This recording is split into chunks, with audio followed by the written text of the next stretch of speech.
Arestado ang dalawang drug suspect ng mga tauhan ng Station Drug Enforcement Unit ng Pasay City Police sa isang buy-bust operation bandang alas 9:30 ng gabi sa kahabaan ng Coldoro Street, Barangay 27, Zone 4 sa Pasay City. Kinilala ng Pasay Police ang mga suspect na sina alias Kuya, 54 na anyos at alias Adel, 49 na anyos, kapwa residente ng Pasay at nasa watchlist ng pulisya.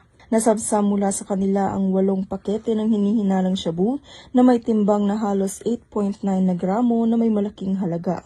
Kasalukuyang dinala ang mga suspect sa Station Drug Enforcement Unit ng Pasay para sa kaukulang dokumentasyon at sasampahan din sila ng kasong paglabag sa RA 9165 o mas kilala bilang Comprehensive Dangerous Drugs Act of 2002. Mula dito sa Metro Manila, ako po ang inyong PNN correspondent, Police Corporal Abigail Rojas, alagad ng batas, tagataguyod ng Balitang Pulis.